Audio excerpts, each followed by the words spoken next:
Hlavným záujmom nášho výskumu sú práve tieto reaktívne formy kyslíka, čo sú častice, ktoré majú veľmi vysokú reaktivitu a preto môžu mať dvojaký účinok. Keď sú v organizme, nechceme, aby nám pôsobili a preto hľadáme látky, ktoré nám pomôžu sa ich zbaviť alebo nejakým spôsobom ich regulovať. A naopak, keďže sú veľmi reaktívne, pri odstraňovaní polutantov zo životného prostredia nám môžu pomôcť degradovať tieto látky na menej nebezpečné produkty alebo na CO2 a vodu, čo sú vlastne prirodzené látky.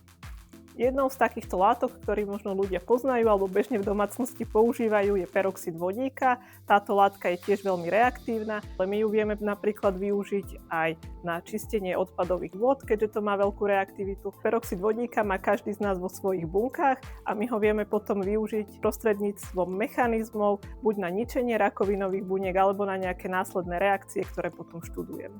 Najväčší potenciál nášho výskumu je práve v tejto medicínskej oblasti, kde vieme odhaliť mechanizmus, akým napríklad protirakovinové liečivá dokážu fungovať, akým dokážu interagovať s rôznymi časticami v bunke a potom druhý smer je prispieť k ochrane životného prostredia.